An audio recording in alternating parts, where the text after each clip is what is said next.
Sam, can you hit us with some audience polls? Yes, I can. I can, and I have two. I have two polls. One is more fun. The other is more serious. So, Okay. Kaya, which would you like to start with? I Is feel that like to it's only imply fair. that the serious one's not fun? Oh Okay. man, we can have fun with it, but it's a little bit less directly fun. That's how I should put All it. right, all right. Okay. Well, let's go serious and then go and take it up and go fun. Yeah. Okay. So, seeing as you have and run an entertainment business school, this poll is in line with that. It's is film school worth it? Hmm. So I'm actually committed to Belmont University as a film student in the fall. So this one hits home for me. Congratulations. Thank you. I Congratulations. appreciate it, Nick. I appreciate it. So, looking at the audience response here, it's actually pretty interesting. It falls in line, I think, with what we kind of expect from our audience, but 86% voted yes, with only 14% at no. Wow. Is that Well, surprising to anyone? it's not surprising to me because, like Sam said, he said our audience. Yeah. Our Yeah. audience is Mm, here for it. Like we try to yeah. entertain, of Yeah. course. We like to have a good time, but we're edutainment forward, right? That's all. That's what it's about. Like you got to be educated. That's why. Otherwise, you don't want to be hanging out here. You get too much knowledge. You might Mhm. get yourself hurt. So I think Yeah. that's Yeah. it. I think Sam's like, yo, no, our audience is down for an education. I So think he's so. not surprised. I definitely think so. I think that, especially given kind of the large amount of aspiring filmmakers that are tuned in here, I think that that knowledge and that, being able to learn from other students and other people, it really is something that our podcast definitely reflects. I think that people in film school just come to that. So like you said, just point blank, I think that our audience is full of people that would definitely be open to the idea of film school. But Kai, have you found that to be your experience? Here's what I Or tell are the here's what I creatives tell you my guys are students. signing you're finding everywhere? I mean, here's what I tell my students. You want to arm yourself with every possible advantage you can give yourself.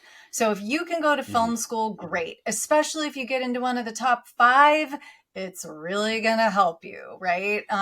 Less Mhm. so if it's a lesser known film school, but obviously if it's USC or UCLA or NYU Tisch, NYU, that's a signal Yale. that and my advantage. Oh God, the Ivies. I mean, a number of Ivy showrunners I've interviewed on my podcast, and the execs are going to throw open the door. If you went to Harvard, you're like, I'm a Harvard grad, I'm a showrunner. You're like, okay, well, we might want to hire the staff writer who went to Harvard. So yeah, okay. I mean, this industry will bend over for that, but also this industry wants you to have lived life.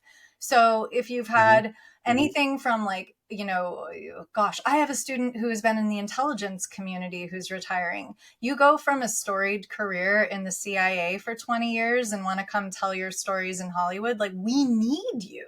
We can't just dream those up on our own, completely isolated in writers' rooms. Like, we need actual field experts to come in. That's why Star Trek hires physicists to consult on their show. It's like we need those stories and energy. So, you got to follow your heart and your passion and your drive. In film school, you are going to have the advantage of finding others who care about what you care Hmm. about, who share your taste. You can grow your wolf pack. Classically, your first early wolf pack was Spielberg and George Lucas and Francis Ford Coppola.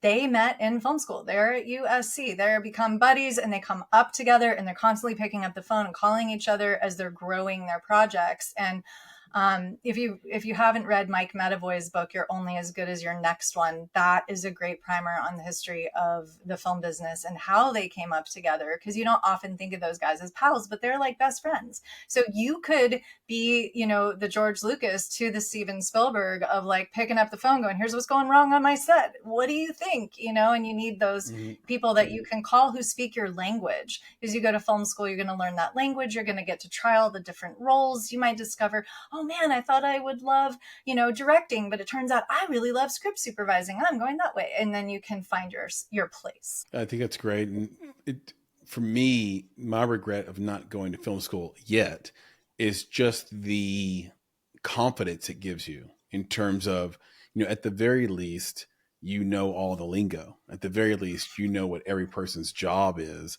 if you went to a good school and you paid attention.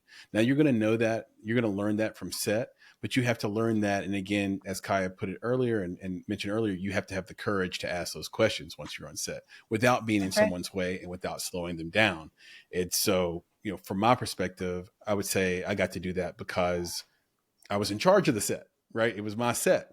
So then no one can tell you no. But if that's not your situation, then it's going to be harder. And so film school really, really, really comes in handy.